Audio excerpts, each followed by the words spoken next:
menunggu kepemimpinan PDIP nih nanti sebagai fraksi terbesar dan memang yang awal mengusulkan. Apakah kita siap mengajukan hak angket? Sangat siap. Apakah rakyat juga setuju diajukan hak angket? Sangat setuju. Tidak boleh ada satu kekuatan pun yang menghambat konstitusi bergerak. Yang kita khawatirkan nanti kalau masuk ke proses hak angket, ini kan proses politik, bukan proses hukum. Nah, di mana proses politik kita paham sama paham dan tahu sama tahu bahwa yang kita khawatirkan nanti malah menggeser substansi.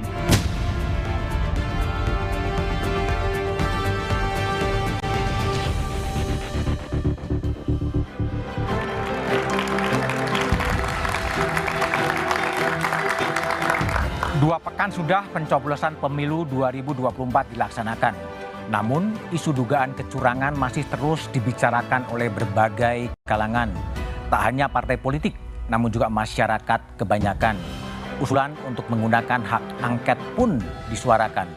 Adalah Ganjar Pranowo, capres dan kader PD Perjuangan, yang pertama mengusulkan agar partai politik menggunakan hak angket guna menelisik berbagai dugaan kecurangan. Usulan ini disambut oleh Anies Baswedan dari Koalisi Perubahan. Namun Koalisi Perubahan akan jalan jika PDI Perjuangan mau menginisiasi dan berada di depan. Namun PDI Perjuangan terkesan gamang karena hingga saat ini belum ada sikap resmi dari partai politik pimpinan Megawati Soekarno Putri ini. Akankah hak angket ini juga jadi digelar di Senayan atau akan live sebelum berkembang?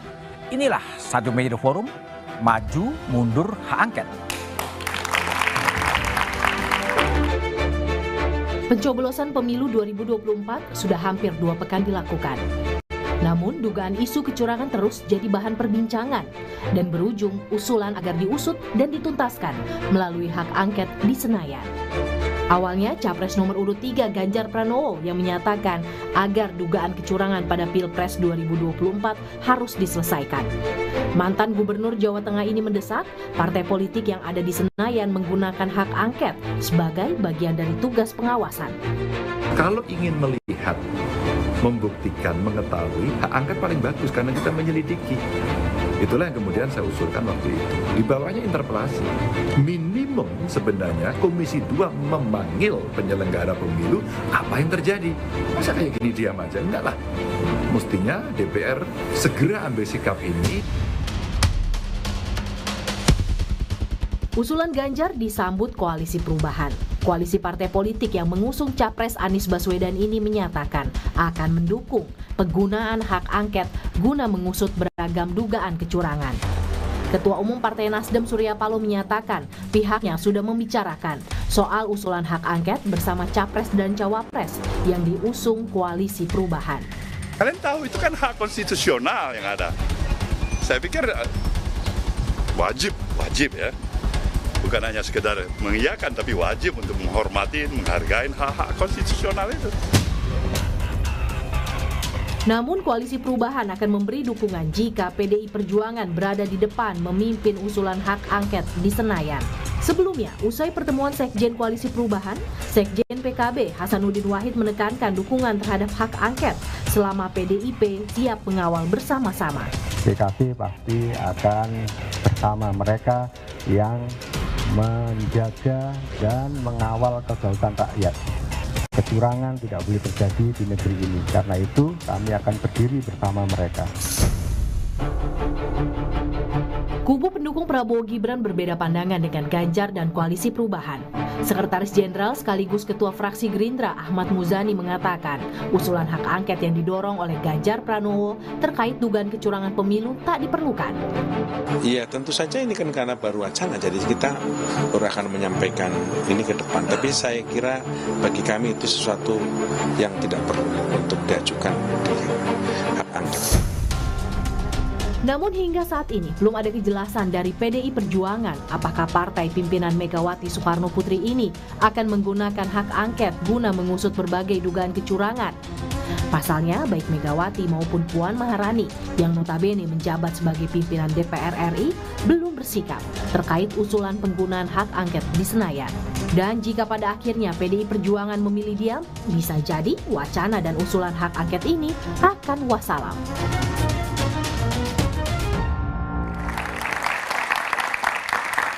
Maju mundur hak angket itulah tema Satu Meja The Forum malam ini. Telah hadir di studio sejumlah narasumber dari ujung sebelah kanan. Profesor Ikrar Nusabakti. Malam, Prof. Ada Masinton Pasaribu, politisi dari PDI Perjuangan. Malam, Bang. Kemudian Romahur Musi, Ketua Majelis Pertimbangan P3. Assalamualaikum. Kemudian ada Hermawi Taslim, Sekjen Partai Nasdem. Bang Yandri Susanto, Wakil Ketua Umum PAN. Malam, Bang Yandri. Kemudian ada Aceh Hasan Sadzili, Ketua DPP Partai Golkar. Assalamualaikum. Kemudian ada Ahmad Khairul Umam, pengamat politik. Dan juga Muhammad Kodari, juga pengamat politik. Saya juga telah mengundang politisi dari Partai Keadilan Sejahtera dan PKB, tapi keduanya belum sempat untuk hadir pada malam hari ini. Saya ingin bertanya kepada Masinton Pasaribu dulu. Ya, Bang. Angket ini maju mundur tetap atau gimana sebetulnya? Kalau saya sebagai anggota DPR RI, saya sudah menyuarakan itu, Bang. Menyuarakan? Pasca terjadi pelanggaran etik berat di Mahkamah Konstitusi. Jadi di akhir bulan Oktober lalu, jauh sebelum pencoblosan, saya sudah menyuarakan hak angket itu. Kenapa? Karena saya melihat, ya, itu menjadi sebuah persoalan besar bagi tahapan-tahapan menuju pemilu. Saya sudah membaca itu karena ini ada pelanggaran etika berat yang dimana ya kita lihat semua proses rangkaian keputusan di MK itu yang kemudian itu merubah sebuah aturan ya untuk anak presiden, di mana pamannya memutuskan itu. Puncak gunung es dari persoalan hari ini, ya pangkalnya itu ya ada di putusan MK tadi. Bagaimana kita melihat aturan itu mudah diterabas dan kemudian kita harus menerima dan kita lihat seluruh proses rangkaian hingga hari kepencoblosan itu penuh dengan masalah. Nah, maka sesungguhnya adalah angket ini bagian dari proses penyelidikan terhadap pelaksanaan undang-undang, terhadap kebijakan pemerintah, dan yang berkaitan dengan hal-hal strategis dan berdampak terhadap bangsa dan negara dan masyarakat luas. Nah, maka sebenarnya kalau kita melihat situasi hari ini, pangkal soalnya itu saya selalu menyatakan itu ketika di MK itu menjadi soal. Maka ketika di akhir Oktober itu, Bang, maka saya menyuarakan itu karena saya merasa ini akan menjadi masalah terus sampai kemudian ke hari pemilihannya. Karena saya melihat proses rangkaian ini, Bang, bagian dari upaya politik pelanggengan kekuasaan tadi. 2021 itu sudah didesain itu untuk 3 periode. Bahkan ada Pak Mr. Ki sebagai penggagas 3 periode itu. Kemudian 2022 itu penundaan pemilu, bahkan beberapa partai politik sudah mewacanakan penundaan pemilu, menyuarakan itu. Ada PAN, ada Golkar, bahkan juga ada PKB. Nah, kemudian desain pelanggengan ini ya ingin menabrak aturan apa tadi yang saya pandang ini bertentangan dengan substansi dari demokrasi di mana kita masih baru 25 tahun, Bang. Kita melaksanakan reformasi dan demokrasi ini kemudian dijungkir balik kembali gitu loh. Nah, maka ketika 2023 didesainlah di MK tadi. Dan kemudian ya 2024 kita tahu hasilnya. Jadi saya melihat ini ada persoalan yang sangat mendasar, sangat fundamental dalam proses pelaksanaan demokrasi kita. Bahwa demokrasi ini bukan sekedar ajang angka-angka, gitu loh, Pak. Tapi dari proses demokrasi pemilu ini juga kita harapkan dia mampu melahirkan kepemimpinan yang legitimate, bisa diterima oleh seluruh masyarakat. Nah, kalau hari ini kita melihat dia menyisakan berbagai persoalan yang pangkalnya, pangkal persoalannya tadi adalah di MK, di mana saya menyuarakan hak angket pada saat itu. Terlepas dengan berbagai perdebatan pada saat itu layak enggak institusi MK diangket apa segala macam. Lah tapi lepas dari itu saya melihat ada substansi, fundament yang mendasar tentang demokrasi kita yang ini akan bermasalah ke depan. Oke, pokoknya angket jalan lah ya. Ya harusnya harus jalan, oke. Sebagai jalan politik. Jalan politik. Untuk menemukan keadilan dan demokrasi. Baik, baik. Bung Yandri, PAN gimana menanggapi Bung Masinton? Iya, kalau Bang Masinton biasa begitu kan. Biasa begitu. Yang nggak biasa apanya kemudian? Ya, saya kira gini Mas Budiman, kan pemilu itu tahapannya semuanya ikut ya. Semua partai ikut, kemudian masyarakat juga ikut terlibat, dan alhamdulillah tanggal 14 Februari itu lancar. Lancar. Kalau kita mau lihat, proses itu memang sungguh luar biasa serangan kepada 02 itu. Ya, baik dari 01 maupun 03. Kompak ya? Oh, kompak mereka menyerang kita kan. Bahkan kayak Anies itu nilai Pak Prabowo itu 11 dari 100 ya kan. Ganjar 5, dan Pak Prabowo bilang, ya udah kalau nggak suka kami jangan dipilih, biar rakyat yang menentukan. Nah sekarang rakyat kan sudah menentukan. Tanggal 14 Februari sangat damai, sangat adem, ya kan. Dan kalau juga survei salah satu lembaga survei terkemuka baru-baru ini, masyarakat puas kok, di atas 84% puas dengan pemilu. Nah oleh karena itu, kalaupun ada kecurangan, ya jangan juga kecurangan itu seolah-olah dituding kepada kami gitu loh. Ya mungkin juga 01, 02 atau IPL juga ada kecurangan kan. Nah maka kalaupun ada kecurangan, saya kira kanal-kanal demokrasi kita ini sudah ada. Kalau dalam proses ada pelanggaran, ada Bawaslu, ada Kumdu, ya kan. Kalau nanti ada selisih persoalan hasil, MK. Itu kan ada MK. Nah oleh karena itu kalaupun nanti pun masih perlu ada evaluasi, di DPR itu Mas Budiman ada komisi-komisi. Kalau misalnya masalah KPU Bawaslu ada komisi 2. Kalau dengan Kemendagri masalah pejabat daerah ada komisi 2 juga. Kalau masalah TNI tidak netral ada komisi 1. Kalau polisi tidak netral ada komisi 3. Dan itu bisa tapi bisa dilakukan secara maraton dan secara seksama. Dan semua perwakilan praksi ada di situ. Nah masalahnya kalau angket, nah ini masalah angket kan. Kalau menurut saya secara rasional tidak mungkin. Tidak mungkin. Tidak mungkin karena dari sisi waktu teknis sekarang DPR belum masuk. Baru akan masuk tanggal 5 Maret. 5 Maret ya seminggu awal masuk itu menyusun agenda. Nggak tahu apakah betul-betul mereka ini mengusulkan hak angket kan minimal 25 orang dari fraksi yang berbeda. Kemudian akan diajukan ke Badan Musyawarah Pimpinan. Di situ juga mungkin akan ada perdebatan. Kalau disetujui mungkin akan dibawa ke paripurna. Paripurna juga kita belum tahu petanya. Nah berdebat di situ mungkin sudah hampir 1 bulan lebih. Udah presiden baru. Akhir April Mas Budiman akan reses lagi. Reses lagi. Ya kan baru sampai ke akhir Juli. Juli sampai Agustus reses lagi. Jadi 2 kali reses.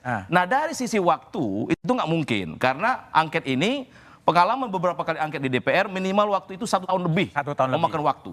Ya walaupun kadang-kadang ujung juga nggak jelas itu juntrungnya apa rekomendasinya kan ribut aja itu. Pokoknya ribut dulu lah ya. Boleh ribut aja. Nah oleh karena itu menurut saya nih dari sisa waktu periode sekarang akan berakhir tanggal 1 Oktober 2024 sudah nggak mungkin dan carry over atau pelimpahan wewenang atau pelimpahan pekerjaan dari periode sekarang ke periode berikutnya nggak ada. Mungkin. Semua rancangan undang-undang juga begitu. Maka akan ada selalu prolegnas dan lain sebagainya itu setiap awal periode. Maka menurut saya ya menurut saya angket itu gimmick aja. Gimmick, oke.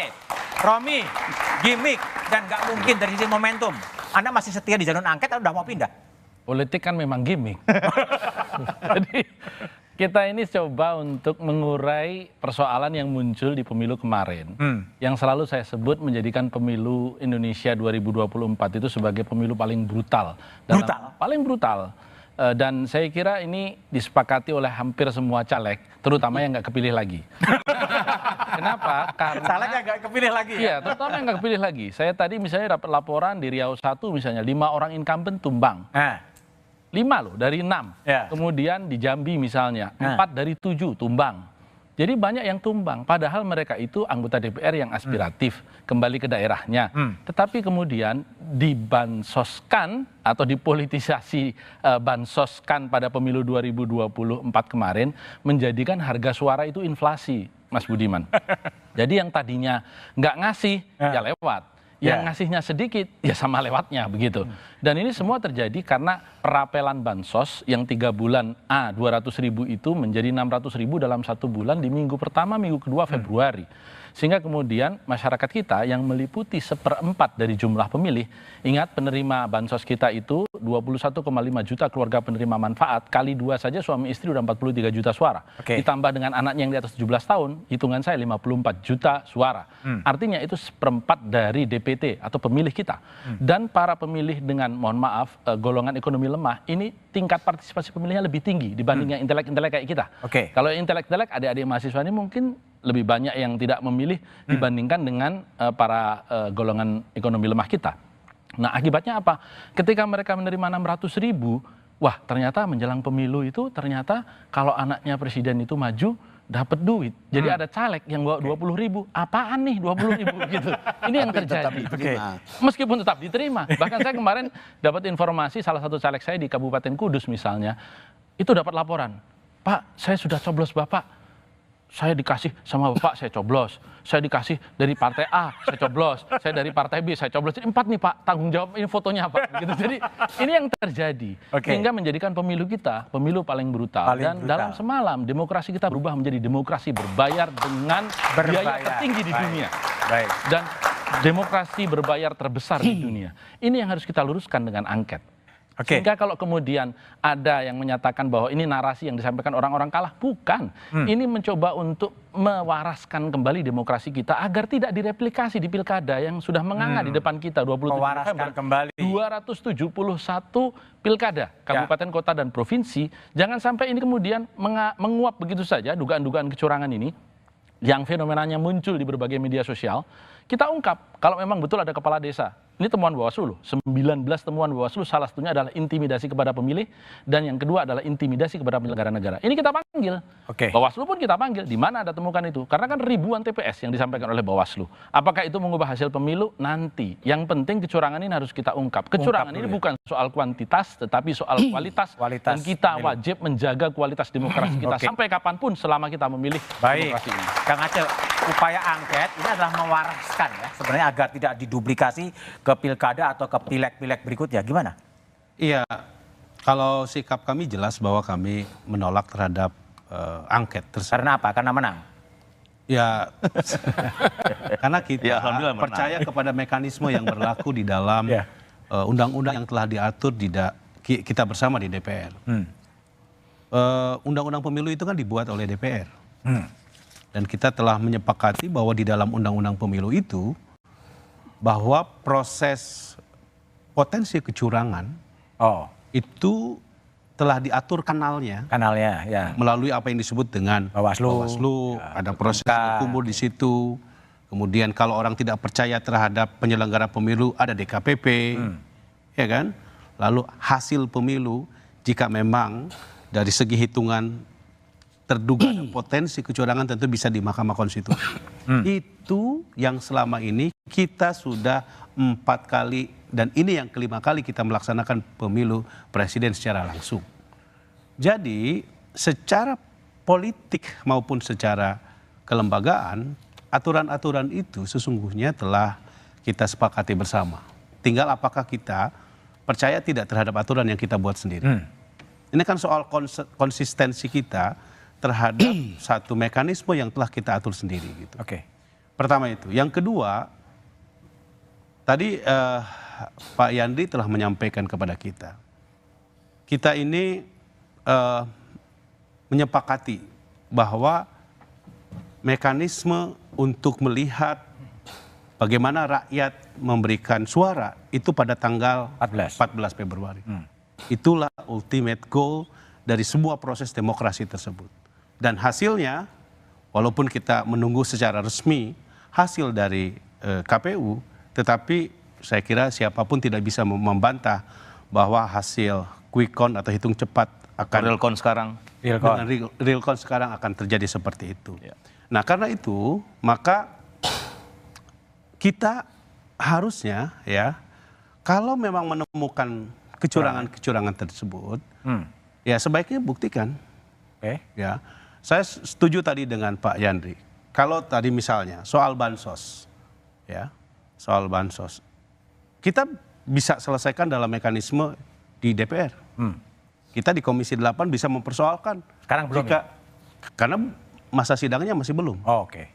Kalau masa sidangnya memang sudah dimungkinkan untuk dilakukan pendalaman apakah betul atau tidak, itu dipolitisasi karena terus terang saja kaitannya dengan bansos itu kan ada di Komisi 8 misalnya. Ya. Yang kedua, saya ingin mengupdate terhadap misalnya hari ini ada 2 lembaga survei. Kemarin sebelumnya ada 1 lembaga, sekarang 1 lembaga survei yang menyatakan dan evaluasi terhadap pelaksanaan pemilu. Mayoritas rakyat puas. Kalau kita percaya terhadap pendekatan saintifik ya. Ya. Mayoritas rakyat puas terhadap pelaksanaan pemilu yang berlangsung secara damai. Termasuk dievaluasi soal bansos. Ini saya sebutkan datanya misalnya. Lembaga, mohon maaf saya harus sebut. Misalnya Lembaga Survei Indonesia mengatakan bahwa dari penduduk Indonesia, responden itu 74% tidak menerima bansos, yang menerima bansos sebanyak 24%. Dari 24% yang menerima bansos, itu pun juga terdistribusi kepada pemilih 01 sebanyak 17,6%, ya, pemilih 02 69,3%, dan pemilih 03 sebanyak 13,1%. Secara elektoral, sesungguhnya itu kurang lebih proporsional. Artinya apa? Bansos ini diberikan kepada siapapun warga negara yang memenuhi persyaratan tanpa melihat apakah dia 01, 02, atau 03. Gitu. Apalagi kalau kita lihat dari data selanjutnya misalnya disebutkan bahwa yang tidak menerima bansos itu jumlahnya cukup besar dan 54% memilih 02. Jadi artinya yang ingin saya sampaikan bahwa yang tidak menerima bansos pun mayoritas memilih 02. Artinya kalau kita mau berpikir rasional dengan data objektif semacam ini, ya, saya ingin menegaskan kepada kita semua bahwa ya coba kita berpikir jernih. Ya, untuk bisa menyelesaikan berbagai persoalan yang dihadapi. Masyarakat saya kira ingin move on. Mau guyup lah sekarang. Ya. Kita ingin bahwa potensi kecurangan pasti ada. Dan itu bisa terjadi bukan hanya pada 02, siapapun, 01, 03. Kenapa? Beberapa kali saya sampaikan di dalam forum ini. Sekarang ini yang namanya kekuasaan itu tidak hanya terpusat pada pemerintahan pusat. Tapi kekuasaan itu juga bisa terdesentralisasi pada kepala-kepala daerah yang bukan hanya kekuasaannya dimiliki oleh 02. Tetapi ada, misalnya di dapil saya, ada kepala daerah yang berasal dari PKB, yang kalau kita mau buka-bukaan, banyak sekali potensi mobilisasi kekuatan ASN, kekuatan, dan lain-lain sebagainya. Di samping sebelah saya, ada kepala daerah yang berasal dari partainya Pak Masinton, yang juga kita menemukan data bahwa ada mobilisasi terhadap kekuatan kepala desa dan lain-lain. Jadi yang ingin saya sampaikan adalah bahwa dalam konteks kita memahami tata aturan yang kita sepakati, proses pemilu harusnya dilakukan secara independen. Oleh apa yang disebut dengan KPU Bawaslu. Dan KPU independen sekarang? Menurut saya karena dipilih oleh DPR. Hermawi Taslim, gimana? Ada tetap setia di jalur angket atau gimana? Judul diskusi ini seharusnya judulnya maju terus hak angket. Ada yang maju atau mundur? Kita maju terus. Saya mau cerita dulu apa yang kami lakukan setelah pernyataan Mas Ganjar. Kita 3 sekjen bertemu, masing-masing dengan tim, masing-masing dengan apa namanya itu, troli-troli itu. Mereka sudah kerja 2 hari. Kita verifikasi, kita sampai kepada kesimpulan kita mesti mendukung angket. Kita ingin buktikan semua komplain dan keluhan masyarakat ada dalam bentuk CD, ada dalam bentuk rekaman dan segala macam. Itu makanya waktu konferensi pers itu saya dan 2 sekjen lain mengatakan kita menanti tindak lanjut dari Pak Ganjar. Besoknya para ketua-ketua umum. Jadi kalau di 01 angket ini sudah clear. Harus jalan. Tapi kita realistis juga kan tidak bisa sendiri. Baru bersama-sama PDIP, nanti ujungnya kan voting di paripurna, pasti voting. Kalau sekedar tanggal 5 mau mengusulkan usul aja ya, 2 fraksi, 25 kita bisa. Tapi nanti kalau di paripurna kita pasti mentok. Oleh karena itu, hari ini juga ada kelanjutannya ketika pleno pertama KPU, seluruh komisioner KPU dipanggil di DKPP. DKPP. Sidang, agendanya apa? Pelanggaran DPT. Jadi pemilu bukan hanya pada hari H seperti yang dikatakan Pak Aceh tadi. Pelanggaran DPT itu banyak sekali laporan-laporan yang juga kita terima. Jadi yang ingin saya katakan adalah kalau memang tidak terjadi apa-apa soal waktu Pak Yandri, nanti kita bisa atur. Kan biasa juga anggota DPR kan nginap di hotel malam-malam segala macam. Biar saja angket ini berlangsung, kita uji. Kami cuma ingin membuktikan bahwa pemilu kali ini adalah pemilu yang terburuk dalam sejarah. Terburuk, oke. Nah, Gitu kalau ya? tidak dibiarkan saja. Biarkan terus. Memang jadi pertanyaan apakah hak angket ini akan bisa berjalan atau tidak, atau ada upaya menggembosi atau menegosiasikan? Jawabannya setelah jeda berikut ini.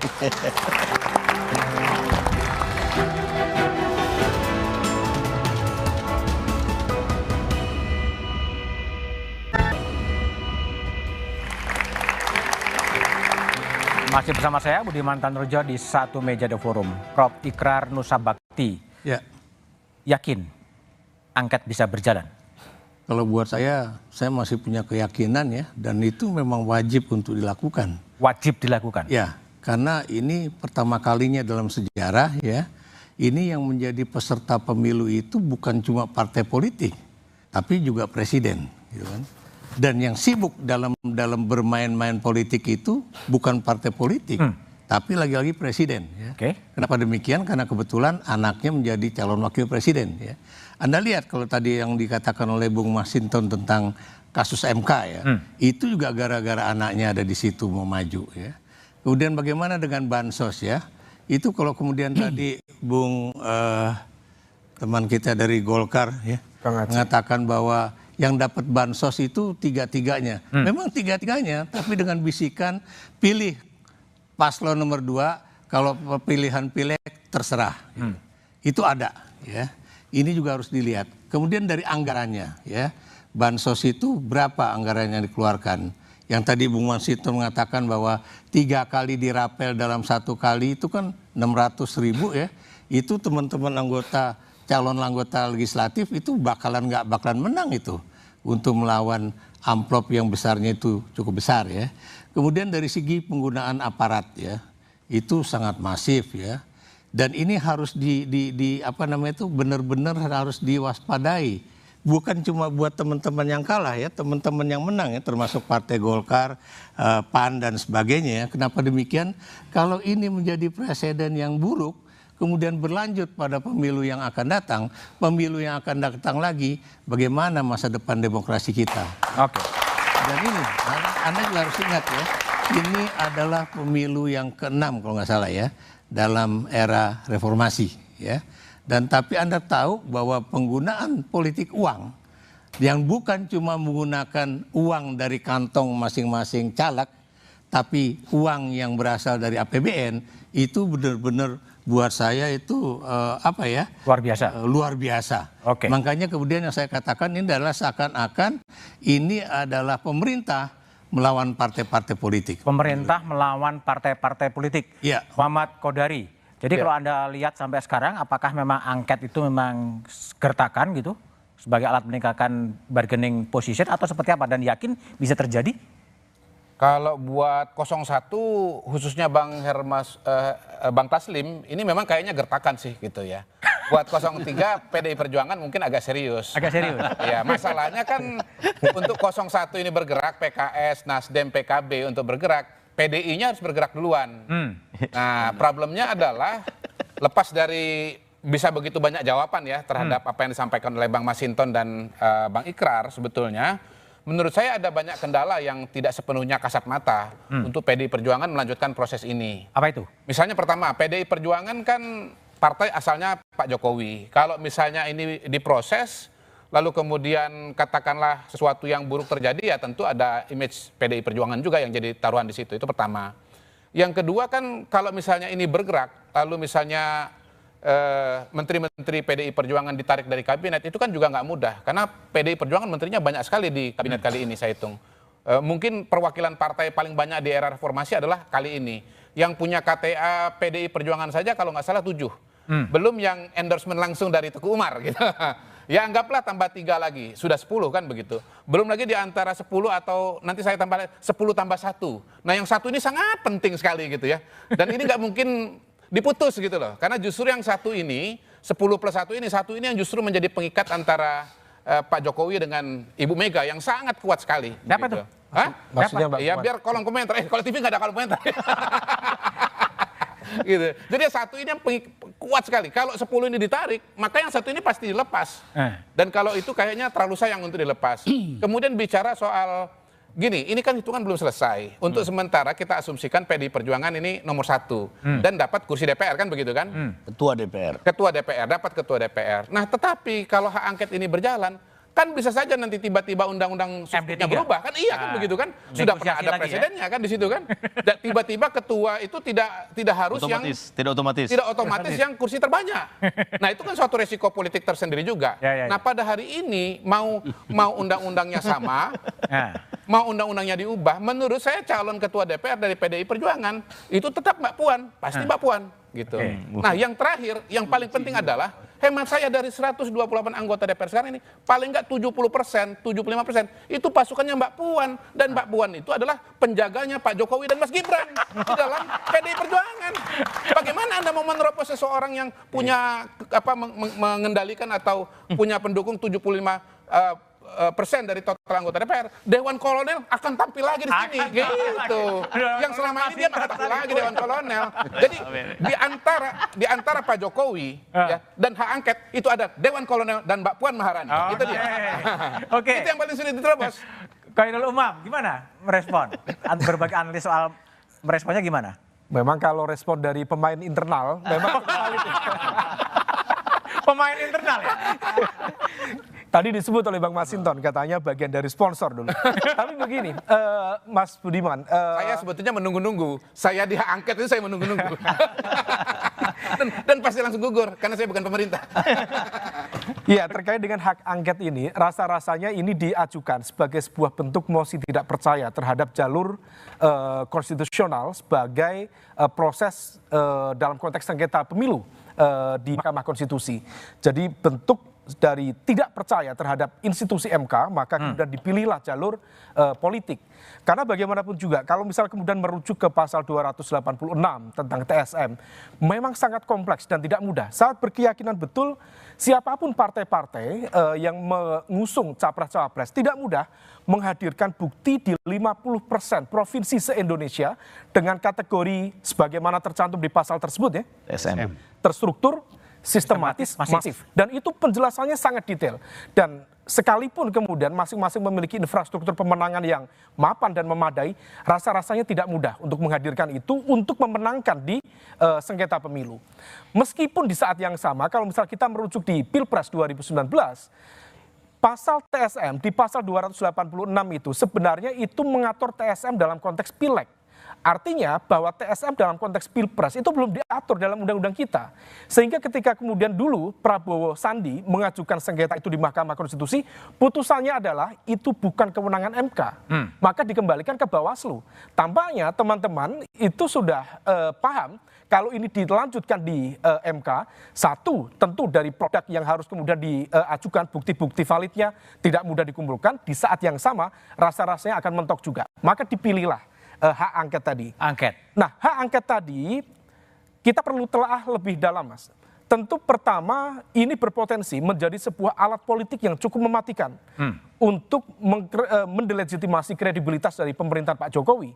Karena kalau misal kita buat skema ya, gabungan dari partai-partai di kubu 01 dan juga kubu 03 itu jumlahnya praktis ada di sekitar 314. Dan 314 itu berbanding misalnya dari partai-partai yang di koalisi 02 itu di 261. Gapnya cukup signifikan.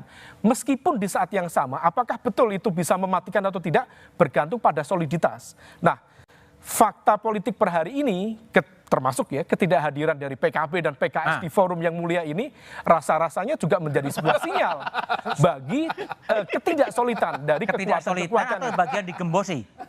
Itu bagian dari sebuah skema dari masing-masing kekuatan. Jadi langkah-langkah mitigasi untuk menggemboskan dan lain sebagainya tentu akan dilakukan. Termasuk Bang Masinton bisa aja teriak paling kuat, paling terdepan, tapi rasa-rasanya jangan-jangan dia terdepan tapi yang di belakang tiarap semua. Itu kan memungkinkan terjadi. Nah, oleh karena itu kalau misal kemudian dinamikanya seperti itu, maka besar kemungkinan rasa-rasanya ini hanya akan menjadi alat untuk melakukan bargaining position di hadapan oleh partai-partai politik, terutama di kubu 01 dan juga kubu 03 yang tidak siap berhadapan-hadapan dengan kekuasaan, juga tidak dididik dan di-training untuk kuasa dari kekuasaan, sehingga kemudian mereka tentu harus bernegosiasi dan berkompromi secara kepentingan dengan kekuasaan yang akan hadir di sana. Negosiasinya cukup panjang, bukan hanya sekedar logistik, bukan hanya sekedar jabatan menteri, tetapi juga menjaga soliditas internal. Karena praktis dalam konteks dinamika politik di Indonesia, risiko berada di luar kekuasaan itu tidak mudah. Kalau misalnya kita cermati yang memiliki gen kekuatan oposisi yang cukup genuin, salah satunya PDIP. Itu pun juga PDIP bukan tidak bisa per hari ini kita lihat sebagai entitas tunggal. Ada faksi-faksi yang cukup kuat di PDIP. Ya salah satunya Dewan Kolonel tadi. Oke, Bung Hermawi Taslim. Gimana Bung Hermawi? Ini kan angket muncul tapi kemudian ada pertemuan Bang Surya dengan Presiden Jokowi gitu. Ini apa sih? Apakah bagian dari persiapan untuk apa gitu? Ya, jadi pertemuan Pak Surya dengan Jokowi itu bagian dari rasa hormat kita terhadap undangan kepala negara. Itu murni memang presiden yang mengundang. Jadi tidak benar yang dikatakan oleh Istana. Itu kita ditanya. Waktu itu saya bilang, tanya apa? Ini bagaimana? Ada undangan seperti kita lagi di satu tempat. Saya bilang ini kepala negara dan kepala pemerintahan. Apapun yang ingin dibicarakan silakan. Nah, seperti biasa itu lebih banyak banyak basa-basi relasi antara Pak Surya dan Pak Jokowi kan sudah lama ya. Basa-basinya apa Hermawi? Bahkan sempat Pak Surya mengatakan relasi saya dengan Pak Jokowi sudah sampai ke titik nadir. Pernah kan satu kesempatan. Kemudian kembali lagi. Jadi memang hubungan mereka itu secara personal istimewa. Saya mengatakan basa-basi karena bicara tentang Indonesia 2045 yang kita semua bicarakan setiap hari. Bicara tentang generasi unggul dan seterusnya. Tidak ada Pak Surya itu kalau sekembali dari Pak Jokowi pasti cerita sama kita. Pasti cerita kepada beberapa orang, pasti cerita. Nggak nawarin itu ya? Jadi tawaran join Pak Prabowo gitu ya? Gitu. Lagian yang jadi presiden kan bukan Pak Jokowi. Ya kan nggak apa-apa. Kalau quick count-nya benar gitu loh. Ya kan? Nah, jadi yang ingin saya katakan sebenarnya banyak tafsir tentang angket ini. Kalau begitu mengapa nggak dibiarkan saja? Sama-sama kita belajar. Dibiarkan. Belajar berkonstitusi. Bukan jadi alat tawar gitu ya? Memberi pelajaran kepada anak-anak muda.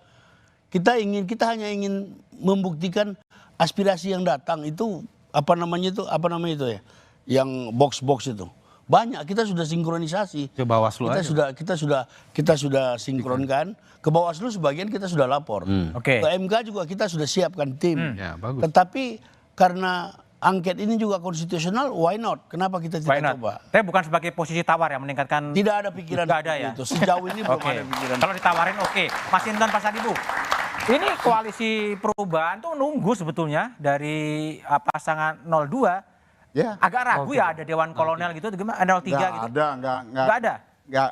Nggak ada urusannya itu lah. Artinya begini, angket ini ya kita harus lihat bahwa ini proses dari rekapitulasi hasil pemilu itu belum, Mbak.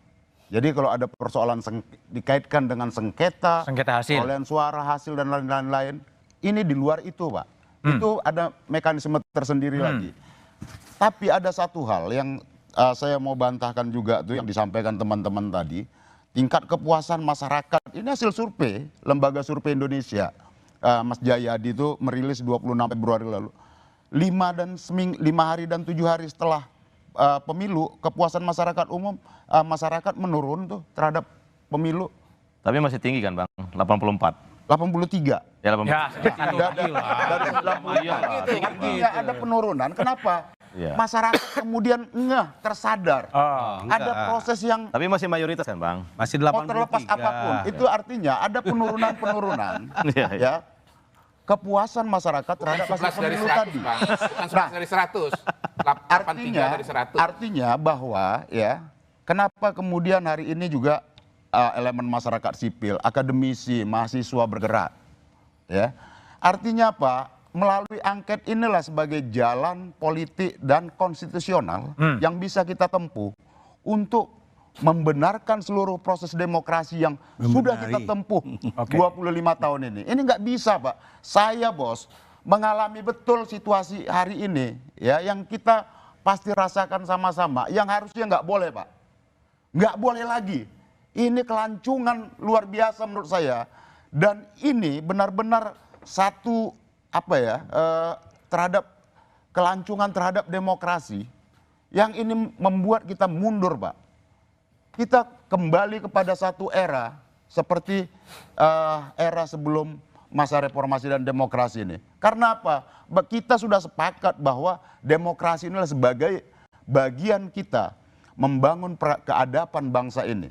Penguatan dalam sistem kita untuk memajukan generasi bangsa ini ke depan. Apa yang terjadi kita lihat dengan proses pemilu yang maka saya katakan puncak gunung es itu adalah peristiwa di MK itu. Kita lihat seluruh proses rangkaian tadi yang disampaikan Prof. Ikra. Bagaimana APBN disimpangkan, dirapel apa segala macam. Bagaimana pelibatan aparatur sipil negara yang seharusnya netral. Ternyata ikut cawe-cawe dalam proses politik ini. Apapun, demokrasi ini bukan sekedar angka menang kalah. Nah, melalui proses angket inilah sebenarnya kita ingin menggali dan meluruskan kembali jalan demokrasi kita. Meluruskan jalan demokrasi. Kita biarkan ini. Baik. Gitu loh. Ya, jadi pertanyaan adalah maju mundur hak angket itu dan ada sikap diam ini memang menimbulkan keraguan dari publik apakah hak angket itu bisa terwujud. Kita bahas setelah jeda berikut ini.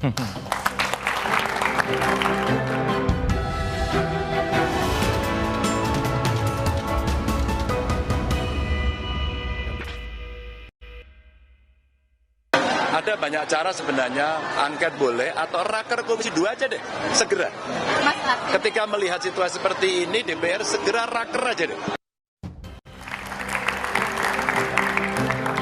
Bung Yandri, angket boleh, raker komisi 2 boleh. Apa yang Anda baca dari statement calon Presiden Ganjar Pranowo ini? Ya karena Mas Ganjar ini kan teman saya di komisi 2 periode. Atau dibisikin ya? Beliau itu kan pimpinan komisi waktu itu, jadi tahu betul tentang konstitusi kita. Gitu. Dan di raker komisi itu sebenarnya Mas Budiman, kita bisa juga kok memperdalam apapun yang menurut kita tidak benar. Gitu. Dan kesimpulan rapat dalam Undang-Undang MP3 itu, kesimpulan raker itu sifatnya mengikat. Baik ke DPR maupun ke pemerintah atau kepada pihak misalnya KPU atau Bawaslu. Jadi menurut saya, ya apa yang dikatakan Mas Ganjar itu betul. Ya angket menurut saya tidak tepat sekali lagi. Dan PAN pasti akan menolak itu. Karena dari sisi teknis berat, dari sisi waktu nggak cukup, dan tidak relevan. Kalau tadi misalnya mau evaluasi, silakan evaluasi. Di masing-masing komisi di DPR itu sudah lengkap semua. Dan semua praksi ada. Payung hukumnya lengkap. Kemudian kalau misalkan tadi masalah kecurangan, menurut saya Mas Budiman, ini memang nggak bisa ditarik ke angket dalam hal hasil ya. Karena estafet kepemimpinan sudah diatur, tanggal dan waktunya tepat. Karena PLT Presiden itu nggak ada. Tanggal 20 Oktober harus dilantik Presiden. Maka menurut saya, kalaupun teman-teman di 01, 03 mau evaluasi, silakan. Kami juga akan evaluasi kok. Ya, tapi cukup melalui raker atau mungkin bentuk dalam panja, boleh saja. Tapi angket menurut saya nggak pas. Kenapa? Tadi saya sudah jelaskan. Dari sisa waktu periode ini sudah nggak mungkin. Terus buat apa buang-buang waktu, buang-buang anggaran gitu loh, ya kan? Nggak mungkin karena angket itu panjang dan berliku, butuh waktu yang banyak, butuh juga anggaran. Daripada kita buang anggaran, yang enggak ya mendingan buat rakyat. Dan jangan sampai juga begini, Mas Budiman. Janganlah kita membangun narasi di pemilu ini seolah-olah suara rakyat itu sangat rendah. Misalnya gara-gara bansos mereka milih, jangan begitulah, ya kan? Tadi kata teman saya Pak Aceh ini, banyak kok orang nggak milih itu bukan karena bansos. Jadi jangan merendahkan rakyat lah, gara-gara bansos mereka enggak gitu loh. Dan bansos itu memang sudah lama. Dan Pak Juki itu hobinya membagi bansos dari wali kota Solo kok. Dari gubernur DKI. Sampai sekarang memang, kalau masalah rapel, juga waktu El Nino juga dirapel kok. Saya kan Komisi 8, pernah ketua Komisi 8. Pak Aceh pimpinan Komisi 8 juga. Biasa kalau dirapel itu biasa. Biasa. Dan itu untuk rakyat. Dan tidak ada satupun rakyat yang menolak dan mendemo bansos. Semua menerima, bagus. Itu artinya memang negara melakukan pelayanan, silakan. Masalah pilihan kan bebas. Oke. Bebas. Terjadi kan variasi pilihan itu banyak. Di 01 ada, di 02 ada, di 03 ada. Jadi jangan sekali-kali suara rakyat tanggal 14 di Februari itu didegrasi dengan narasi-narasi yang menjadi tanggung jawab. Oke, baik. Bung Romi. Di TPS-TPS luar negeri yang bansos tidak bisa sampai ke sana, itu Mas Ganjar menang. Jadi di Amerika Serikat, di Kanada, di seluruh Eropa, Prancis, Jerman, dan lain sebagainya, itu pilihan yang rasional karena memang tidak tersentuh bansos. Kemudian yang kedua, kita tahu persis Litbang Kompas yang per 2 hari yang lalu tiba-tiba linknya di take down. Ini saya juga mesti tanya sama Mas Budiman, kenapa nggak bisa dibaca ini? Siapa yang mengintervensi itu? Bahwa 51 juta pemilih itu didorong untuk melakukan pilihan kepada paslon 2 karena bansos. Dan sekarang sudah nggak bisa diakses lagi. Makanya saya sempat capture dan saya muat di Instagram saya begitu ya. Artinya apa yang tadi didalilkan dengan lembaga-lembaga survei, sudahlah. Saya ini kan sulit membedakan Mas Kodari ini propagandis apa lembaga survei. Gitu. Karena kalau pemain internal ini kan susah kita bedain begitu. Nah karenanya kita ngangkat angket. Ini untuk meluruskan. Kalau memang kemudian tidak ada masalah, juga tidak ada masalah juga atau diangketkan. Ini Mas Ganjar tadi dan bilang waktunya sangat cukup. Saya anggota Pansus Angket Senturi. Hanya 2 bulan kita selesaikan Pansus Angket Senturi itu. Kalau mau ya. Mulai dari bulan November dan di 2 Maret dan 3 Maret 2020 itu sudah selesai. Jadi masih lebih dari cukup waktunya. Soal anggaran kecil. Wong anggaran untuk Pilpres putaran kedua saja sudah disediakan kok. Bukan angket dan pansus. Kenapa kemudian untuk angket yang hanya beroperasi Mas selama Romi, 2 bulan kalau tidak Sintur itu disediakan? bukannya pansus, Bang? Artinya saya Itu ingin menegaskan pansus, bukan angket, bahwa angket ini sangat mungkin digelar. Sangat mungkin digelar. Dan justru kalau makin alergi dengan angket, makin menjadi pertanyaan, jangan-jangan memang kecurangan itu ada dan tidak ingin dibongkar. Nah, wong Pak Prabowo saja 2019 membawa persoalan ini sampai ke Mahkamah Konstitusi, sampai ada yang berkemah, sampai ada yang meninggal. Kenapa sekarang dengan angket yang hak konstitusional itu kemudian tidak bisa diterima? Dan penyelesaian sengketa pemilu itu melalui 2 jalur, hukum dan politik. Yang disampaikan Mas Yandri, yang disampaikan Mas Aceh gitu ya, semuanya itu memang dalam kerangka hukum. Bawaslu, Gakumdu, MK, itu semua sudah ada. Tetapi masalahnya, kalau saya minjam kawannya Bang Masinton ini ya, Bung Adian, kalau mau pergi ke MK, jangan-jangan pamannya ada lagi. Gitu. Ini kan menjadi persoalan karena masih gugat di PT UN. Bagaimana kita tidak kemudian tiba-tiba kaget kalau minggu depan putusan PT UN akhirnya yang sekarang masih berlangsung sidangnya itu keluar mengembalikan ketua pamannya ini. Ini kan menjadi persoalan tersendiri. Karena kita tidak bisa lagi mempercayai semua lembaga-lembaga hukum kita secara penuh, termasuk sekian ratus aduan yang dilakukan oleh paslon 02 melalui tim hukum, tidak ada yang ditindaklanjuti. Termasuk misalnya organisasi Desa Bersatu yang waktu itu sudah dikatakan oleh salah satu anggota Bawaslu, indikasinya melakukan pelanggaran. Pembagian susu di CFD, indikasinya pelanggaran. Kok nggak ada lanjutan? Nah ini semuanya akan kita panggil. Bawaslu pun kita panggil, apa yang kalian lakukan dengan aduan-aduan kita? PAPU pun kita panggil, kenapa kemudian banyak TPS-TPS yang melakukan pilihan melanggar aturan? Dan kemudian temuan 19 masalah yang dilakukan Bawaslu ini diurai satu persatu dan tidak tertutup kemudian para penyelenggara-penyelenggara yang bertanggung jawab di bidang ini, termasuk aparat. Misalnya kemarin ada Forkopimda Kabupaten Batubara, kok justru malah Palti Huta Barat yang dipanggil atau ditangkap? Kok tidak kemudian rekaman itu sendiri? Ini bisa juga kita panggil nanti. Benar nggak rekaman ini suara Anda dan seterusnya? Jadi banyak yang bisa kita ungkap. Supaya apa? Supaya mengawal demokrasi kita tetap berada pada arah yang dicita-citakan oleh reformasi. Ketika terjadi pembajakan demokrasi, bahkan oleh aktor-aktor yang dilahirkan oleh demokrasi, maka negeri ini kalau membiarkannya akan masuk ke dalam jurang kesesatan demokrasi dan justru melahirkan anak-anak haram dari demokrasi, diantaranya adalah money politik yang luar biasa. Money politik. Prof Ikrar? Mas Ganjar tadi bilang, ya kalau nggak angket ya raker lah. Iya, kalau buat saya karena dia udah menyatakan bahwa perlu angket ya, nggak boleh mundur dengan angketnya. Nggak boleh mundur. Kenapa demikian ya? Enggak, saya melihatnya begini. Ini penting buat teman-teman politisi semua ya, baik ada di 02, 01 ataupun 03 ya. Karena biar bagaimanapun, saya melihat bahwa presiden itu merasa the president can do no wrong. Can do no wrong. dia bisa berbuat apa saja. Apa yang terjadi dengan pemilu sekarang itu adalah pernyataan itu menjadi nyata adanya ya dalam praktek politik khususnya di dalam pemilu 2024 ini. Dan bukan itu saja, bukan berhenti pada persoalan setelah pemilu ini selesai. Sekarang pun presiden masih ingin tetap cawe-cawe. Kayak seakan-akan dia akan menentukan siapa yang akan duduk di kabinet dengan seakan-akan dia menjadi jembatan. Buat saya itu urusan Pak Prabowo kalau memang dia nanti terpilih menjadi presiden ya. Bahkan dia udah menyediakan anggaran untuk nanti program makan siang. Padahal itu kan program 2025 yang presidennya bukan lagi Jokowi. Kenapa kemudian Jokowi masih tetap berupaya menekan-nekan Menteri Keuangan untuk kemudian menyediakan anggaran yang Bu Sri Mulyani udah mengatakan kalau ini terjadi, ini benar-benar defisit anggaran pada 2025 ini akan begitu tinggi dan ini berarti nambah hutang lagi. Itu hal-hal semacam ini yang juga cukup penting untuk dilihat ya. Dan ada hal yang lain juga ya. Misalnya apa yang terjadi hari ini lah ya. Presiden Jokowi memberikan pangkat kehormatan kepada Pak Prabowo. Oke, itu hak dia kalau memang itu boleh. Tapi apakah dia masih punya perasaan ketika dia menjanjikan kepada para korban ya pelanggaran HAM pada masa lalu yang katakannya nanti akan saya beresi.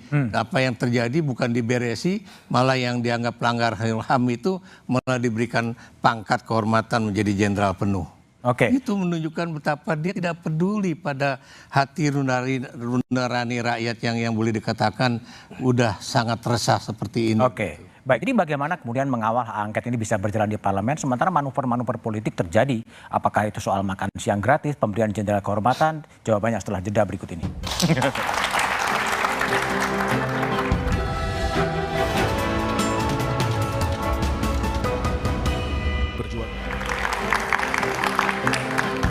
Masih bersama saya Budiman Tanrujo di satu meja di forum. Aceh Hasan Sazili dari Partai Golkar. Strategi Partai Golkar untuk membendung hak angket. Apakah betul tadi seperti Bung Kodari katakan ngotak-atik MD3 juga gitu? Mau dikerjain gitu? Ya saya kira nggak sejauh itu ya. Enggak ya? Memang saya ngasih ide sih sebetulnya. Ide saya. Saya kira nggak sejauh itu. Tapi kita tahu bahwa yang namanya DPR tentu adalah institusi politik ya. Dan dalam konteks institusi politik tersebut pasti menurut saya di situ ada proses negosiasi dan lain sebagainya. Nah, bagi kami negosiasi itu menggembosi ya? Ya saya kira apapun bisa terjadi di dalam konteks politik itu kan. Nah, bagi kami sekali lagi bahwa yang namanya angket itu tidak pada tempatnya kita melakukan evaluasi. Bukan kita anti terhadap evaluasi atau penyelidikan terhadap kasus yang terjadi pada pelaksanaan undang-undang. Tetapi kan kita harus punya satu pemahaman yang sama bahwa secara kelembagaan demokrasi juga menuntut adanya yang namanya penataan juga. Ya. Kita tentu harus meletakkan sesuatu pada tempatnya.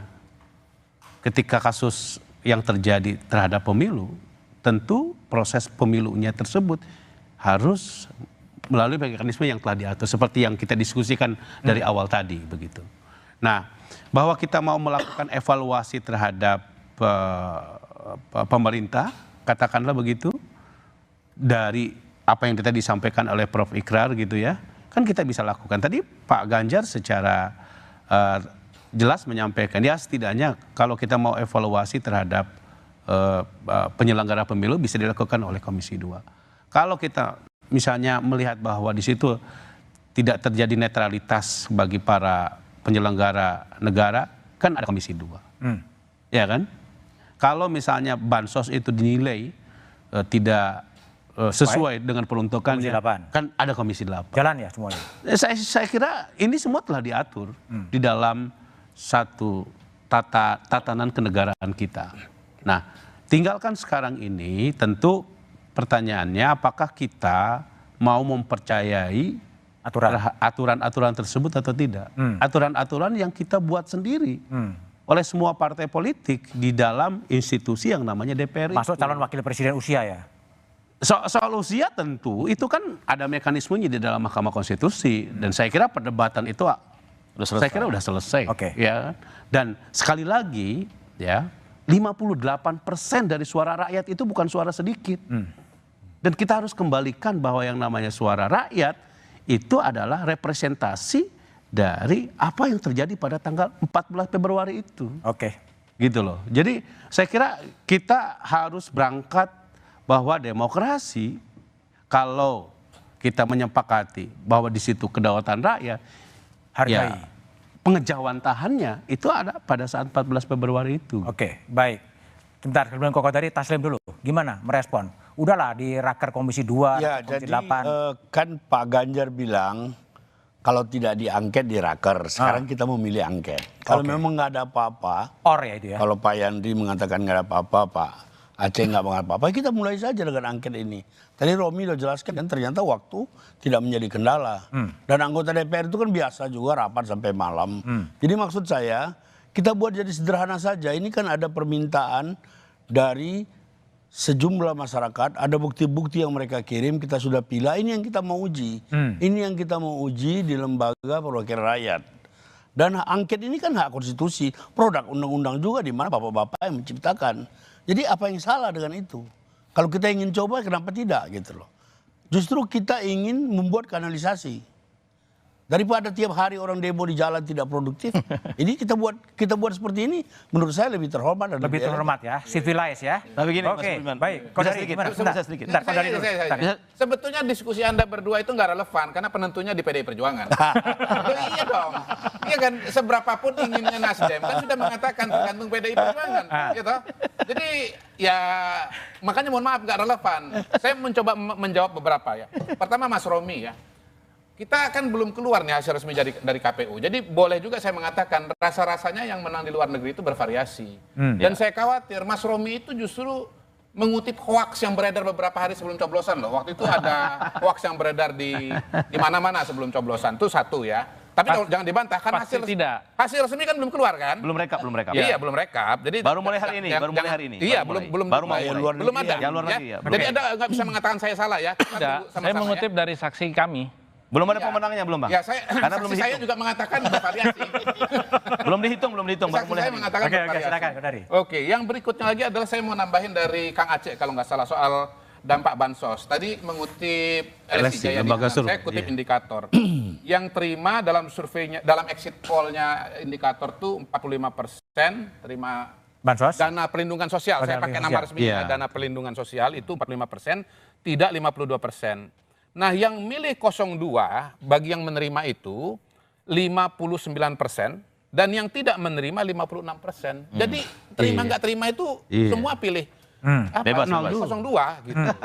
Nah saya mau pakai jurus Rocky Gerung, dia selalu pakai ilustrasi. Saya punya teman Mas, habis operasi ya, ini tenggorokannya tuh udah kayak tumor gitu. Dan operasinya 2 kali. Tapi dia bencinya setengah mati kepada 02 dan dari 02 milihnya 01. Jadi orang yang sudah diselamatkan karena nyawanya karena BPJS dari pemerintah tetap nggak milih 02 dan tetap tidak mendukung Pak Jokowi. Nah kemudian yang berikutnya lagi ini kan ada mitos mengenai bansos. Seolah-olah 496 triliun itu semua buat menggerakkan suara 02. Lalu dibandingkan dengan ini dananya hampir sama dengan zaman COVID. Kita harus bongkar isinya seperti apa. Ini saya walaupun bukan anggota DPR ya, saya bongkar APBN ya. Iya. Jadi memang 2024 itu Mas Budiman 496,8 triliun. 2020 zaman Covid ada 495 triliun. Mirip. Tetapi sesungguhnya porsi terbesar dari kenaikan itu bukan bantuan sosial yang berupa pangan dari dinas sosial, bukan Kementerian Sosial. Tapi justru dari energi, dari 108 triliun ke 185 triliun. 80 triliun sendiri Mas. Subsidi BBM. Dan semua subsidi ini mohon maaf Mas Romi, tiap hari dipakai. Kita aja nggak ngerasa. Sepanjang tahun, bansos itu sepanjang tahun. Dana perlindungan sosial itu sepanjang tahun, dalam segala bentuknya kan. Tambahin lagi, subsidi listrik. 2020 87 triliun, sekarang 96 triliun. Kemudian untuk pendidikan, ya pendidikan, 2020 18 triliun, sekarang 27 triliun. Lalu Kementerian Sosial, mungkin ini posnya, itu tahun 2020 103, sekarang malah 78 triliun, malah turun bos. Turun. 78 malah turun. memang. Kenapa naik? Karena ada COVID kan. Nah, saya bandingkan dengan 2019. Kementerian Sosial tadinya 53, jadi 103. Poin saya adalah ini sebuah mitos luar biasa. Ini bansos. Begitu di breakdown isinya kebanyakan untuk sektor energi. Iya, jadi mohon maaf ya, ini membesar-besarkan hal yang kecil. Ya, bukan kecil ya maksudnya. Membesar-besarkan sesuatu yang kenyataannya tidak seperti itu. Kita nggak boleh lihat angka besar, kita harus lihat detail. Baik, Umam. Jadi kalau lihat sekarang sampai sekarang maju mundur angketnya memang ragu-ragu, digembosi atau nunggu tawaran atau gimana? Iya. Kalau tadi merujuk ke statement awal dari Pak Hermawi ya, kalau misal memang betul ini konteksnya maju terus hak angket, maka kita masuk dalam konteks Undang-Undang MD3. Itu kan dari fase awal, itu kan cukup mudah sebenarnya. Hak angket diusulkan oleh 25 anggota DPR, terdiri atas bukan hanya satu fraksi. Kalau misal memang betul kubu 01 memang betul-betul firm untuk melakukan itu, tidak perlu menunggu dari PDIP. Cukup kemudian lakukan itu, manuver itu dengan baik, nanti kemudian di paripurna kita akan melihat. Kita akan melihat mana yang memang memiliki political will yang serius untuk melakukan hak angket, mana yang tidak. Di situ akan terbuka. Karena Mas Budiman, kita itu di jaringan masyarakat sipil seringkali kena prank. Mengapa? Misal bicara tentang kampus-kampus bersuara, para guru besar bersuara. Ada yang kemudian mengkapitalisasi, luar biasa kampus-kampus bersuara. Tapi itu kemudian hanya terlokalisir di gerakan ekstra parlementer. Faktanya di dalam intraparlementer tidak terjadi pergerakan apa-apa. Nah makanya kemudian kalau misal kemudian ini betul-betul maju terus hak angket, lakukan saja, daftarkan saja.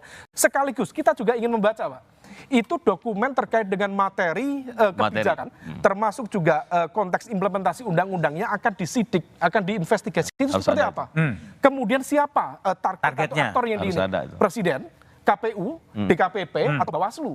Kemudian dalam konteks apa? Nah kalau misal konteksnya memang cukup kuat, kredibel, tentu menjadi hal yang cukup legitimate, terutama bagi kalangan masyarakat sipil supaya nggak kena prank lagi.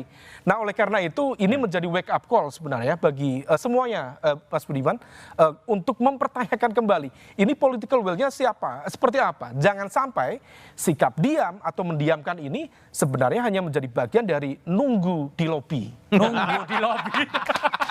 Ini gawat ini. Oke ya.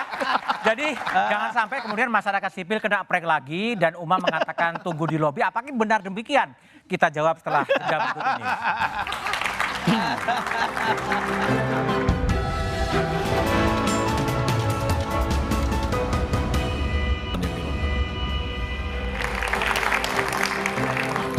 Masih bersama saya Budiman Tanurjo di satu meja The Forum. Bung Masinton Pasaribu, kapan PDIP akan melangkah mengajukan surat kepada pimpinan DPR untuk mengajukan hak angket? Ya tentu nanti tanggal 5 DPR akan masuk. Nah kalau saya membaca dari pernyataan Prof. Todung kemarin, itu di Kompas juga, itu bahwa beliau mengutip dari pernyataan Bu Mega bahwa beliau firm akan mengajukan hak angket. Nah tentu saya sebagai anggota DPR RI yang juga menyuarakan nih, hak angket ini jauh hari, jauh sebelum pemilu, Pak Budiman. Nah tentu ini politik kita harus mencari esensi yang hakiki, kebenaran yang hakiki dalam konteks demokrasi ini, Pak. Ini nggak bisa lagi kita biarkan, dan saya khawatir benar tadi kalau kemudian segala sesuatu politik itu kemudian ditransaksikan dalam bentuk dagang sapi tadi. Yang kasihan nih demokrasi, yang kasihan nih rakyat. Kita nggak bisa, Pak, kelangsungan bangsa kita, kalau ini dibiarkan terus-menerus, kita nggak tahu ini kita kapan akan bubar nih republik ini.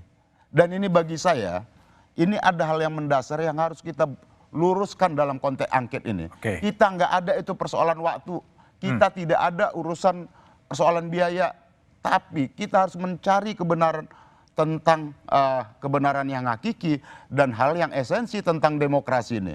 Kita nggak bisa mengukur demokrasi ini pelaksanaannya dari mulai hulu terus kemudian pada pelaksanaan hingga ke hilirnya ini mendatangkan sebuah masalah dan proses demokrasi melalui pemilu ini kemudian ini selalu melahirkan kepemimpinan yang legitimasinya dipertanyakan oleh rakyat.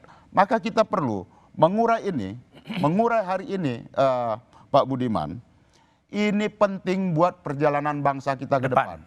Kita nggak boleh demokrasi ini dinodai dengan cara-cara begini dan kemudian ya kita tidak pernah membiasakan yang benar. Kita selalu membenarkan yang biasa, yang lazim pamak kalau nanti dibuat begini ya udah kita transaksikan dalam konteks kepentingan elit politik. Terus kemudian demokrasi itu mengabaikan suara rakyat, mengabaikan kehendak rakyat. Ini kan bahaya, Pak. Nah, maka bagi saya angket ini menjadi sangat penting untuk mengurai seluruh proses pelaksanaan demokrasi kita dalam sejak putusan MK sampai pada pelaksanaan pemilu. Baik, Bung Romi. Jadi P3 ini kan diganggu juga kan, Bung Sandi mengatakan terhormat kalau masuk kabinet. Ini mengebosi. Oh, itu kan pernyataan pribadi Pak Sandi. Dan itu sudah ditegaskan di video itu sendiri. Tetapi yang ingin saya sampaikan, hari Sabtu lalu para ketua-ketua umum Paslon 03 ini berkumpul dan melaksanakan rapat dipimpin langsung oleh Ibu Megawati dan hasilnya adalah ketika saya mendapat informasi langsung dari ketum kami kemarin bahwa partai-partai Paslon 03 solid untuk melanjutkan hak angket ini sampai pada tanggal 5 Maret nanti sidang DPR dimulai. Jadi tidak ada maju mundur, maju terus. Maju terus. Dan yang kedua, kita tahu persis angket ini kan pada dasarnya penyelidikan.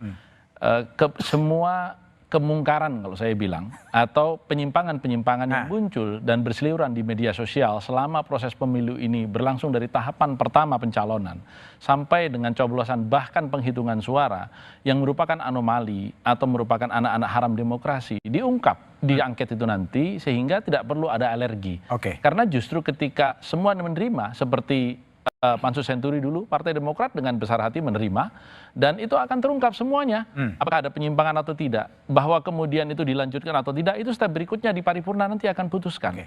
Kemudian yang ketiga, yang saya katakan meluruskan apa yang disampaikan Mas Kodari, betul bahwa yang bilang 490 triliun itu semuanya dipakai untuk pemenangan siapa? Memang betul, dari dulu juga selalu bahwa yang namanya social safety net itu ada subsidi energi, ada subsidi non-energi dan lain sebagainya. Tetapi bahwa politisasi itu dilakukan, ya. Kenapa? Karena disampaikan lagi oleh petinggi-petinggi.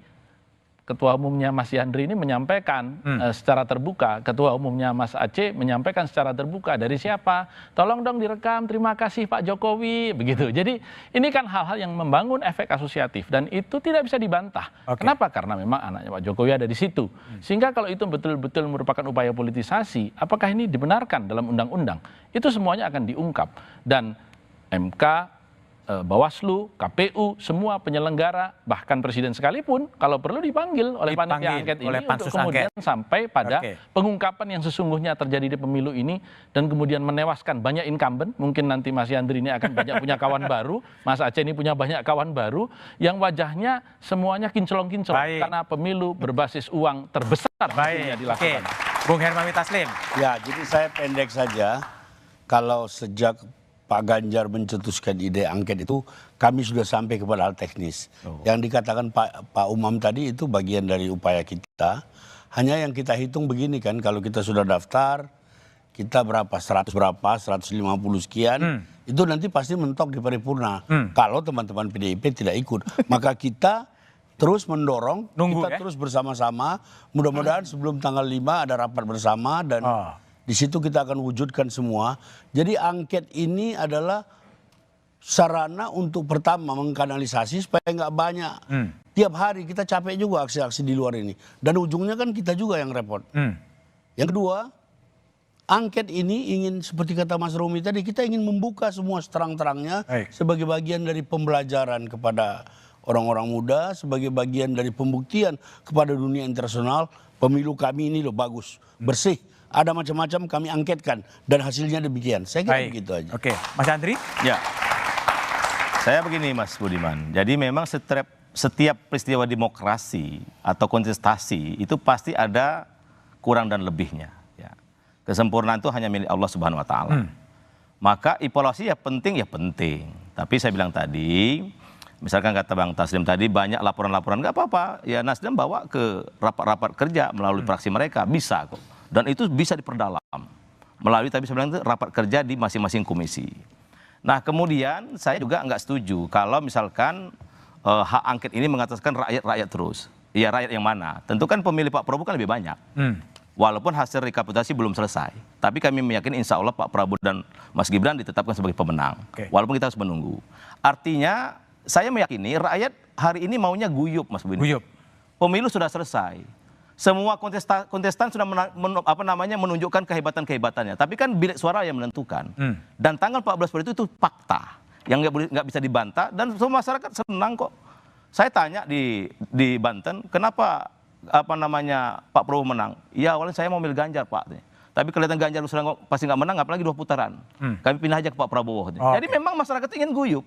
Dan mereka pemilu itu memilih pemimpin bukan mencari permusuhan. Jadi saya meyakini hak angket ini walaupun nggak dibendung ya insya Allah memang nggak akan jadi. Nggak akan jadi. Saja. Baik, Bung Aceh gimana? Ya, bagi saya suara rakyat itu puncaknya adalah pada tanggal 14 Februari kemarin. Dan itu hasilnya sebagaimana pemilu-pemilu sebelumnya bisa tercermin dari hitung cepat. Karena itu maka kita tidak bisa tidak menghormati terhadap 58% tersebut. Yang sekarang proses perhitungan manualnya berlangsung hingga pada saat akhir nanti. Nah, itu adalah suara rakyat yang harus betul-betul kita hargai mereka keberadaannya. Ya, karena itu maka saya juga menyampaikan dalam berbagai kesempatan, tak ada gading yang tak retak. Ya, semua potensi terhadap berbagai kontestasi pemilu itu bukan hanya terjadi pada pilpres tapi juga terjadi pada pileg. Tadi yang disampaikan oleh Pak Mas Romi menunjukkan bahwa ini bukan hanya pilpres tapi pileg juga. Tetapi kan kita sudah menyepakati bersama. Kita sudah punya pengalaman di dalam pemilu dan pilpres langsung maupun pemilu legislatif selama 5 kali. Dan tidak ada di dalam proses tersebut sengaja kita membuat satu ruang di mana demokrasi kita diatur di dalam satu mekanisme yang disepakati bersama. Kalau kita tidak percaya terhadap mekanisme yang terjadi di dalam Bawaslu atau KPU atau DKPP atau mungkin kita terhadap Mahkamah Konstitusi, lalu apakah kita merepresentasikan semua kekuatan yang 58% itu? Jadi karena itu menurut saya masyarakat, saya yakin betul mereka menginginkan bahwa kita sama-sama move on. Baik, Bung Umam, seberapa urgent sebetulnya angket itu? Kalau ditanya urgent atau tidak, tentu ini tetap menjadi sebuah tanggung jawab moral, Mas Budiman, untuk mempertanggungjawabkan tentang kredibilitas dari penyelenggaraan pemilu. Memang dalam konteks ini angket itu menjadi sebuah pertarungan politik yang akan menentukan legitimasi pemerintahan selanjutnya, termasuk juga berpotensi menciptakan crash landing bagi pemerintahan Pak Jokowi. Oleh karena itu kontestasi ini akan terus terjadi dan kita tahu tampaknya juga akan ada sebuah operasi politik untuk memitigasi bagaimana kemudian supaya hak angket ini juga bisa ternetralisir dengan baik. Tapi tentu harapan kita menjadi berharap betul-betul kalau misal kemudian kekuatan politik di Senayan ingin melakukan itu, lakukan saja. Kita juga ingin melihat bagaimana perkembangannya. Karena bagaimanapun juga catatan tentang kemunduran demokrasi di Indonesia sudah terjadi sejak beberapa tahun yang lalu dan itu sudah jamak diketahui. Hanya saja kemudian seringkali masyarakat sipil itu menjadi tadi kena prank karena pergerakan dari aktor-aktor kekuatan di elit Senayan itu seringkali tidak linear dengan harapan dari kekuatan civil society itu sendiri. Baik, Kodari? Ya. Per hari ini saya terus terang belum begitu yakin dengan hak angket, bukan karena soal pergerakan dari partai politik ya, tetapi lebih kepada soal permasalahannya sendiri sebetulnya saya belum cukup jelas definisikan oleh aktor angket ya, termasuk juga target-targetnya. Ini kan aktornya banyak, kalau yang identifikasi beda, targetnya juga beda, nanti dia akan melemah dengan sendiri. Misalnya dari yang paling depan bicara soal hak angket ya, Bang Masinton, beliau mengatakan tadi di depan ya, ini MK bermasalah. MK saya yakin bukan subjeknya hak angket. Kemudian dia ngomong 3 periode, Kodari juga bukan pemerintah, pasti bukan gitu loh. Loh iya, gitu. Jadi menurut aktor yang paling utama saja ini belum jelas, gimana dengan aktor-aktor yang lain. Jadi saya kira kita harus menunggulah sampai ada definisi yang jelas mengenai apa yang mau diangketkan dan apa target dari angket itu. Baru kita bisa mengatakan ini ada prospek atau tidak ada prospek. Saya kira begitu kesimpulannya. Bung Ikrar, jadi target angket ini siapa kalau menurut Anda? Ya, kalau buat saya ya targetnya ya yang menjadi penanggung jawab pelaksanaan pemilu itu sendiri. Dan yang penanggung jawab utama dari pelaksanaan pemilu adalah Presiden. Oh salah, KPU dong. KPU itu adalah pelaksana pemilu. KPU dong, Pak. Tapi penanggung jawab utama pasti DPR, Pak. Undang-undang mengatakan DPR dan pemerintah, Pak. DPR, Pak. Kembali ke DPR. dulu. Ya, dan kenapa demikian? Karena saya katakan tadi bahwa aktor di dalam pemilihan umum 2024 ini bukan cuma partai-partai politik, bukan cuma caleg atau kemudian capres dan cawapres, tapi ada aktor lain di situ yang kemudian kekuatannya begitu dahsyat ya, termasuk juga yang tadi Anda katakan misalnya menggunakan bagaimana menyandera orang dan sebagainya dan juga bagaimana menawarkan orang untuk misalnya beralih posisi dan sebagainya. Dan saya tidak ingin ya pemilu ini mengulangi juga pemilu 2019 di mana ada yang menang ada yang kalah, tapi kemudian terjadilah gabungan pemerintahan yang tidak ada oposisi di situ. Kenapa demikian? Karena kita tahu ya, ketika politik akomodasi itu benar-benar begitu kuat dijalankan oleh Presiden dan kemudian hampir semua kekuatan politik masuk ke dalam kabinet, itu demokrasi kita akan pincang. Kenapa pincang? Karena tidak akan ada orang yang akan menjadi mengecek apa yang dilakukan oleh Presiden. Tidak ada orang yang juga yang menjadi pengimbang dari kekuatan Presiden ya. Jadi apa yang dikatakan oleh Presiden kan diayakan aja. Mungkin terjadi angket sekarang? Kenapa? Mungkin terjadi angket?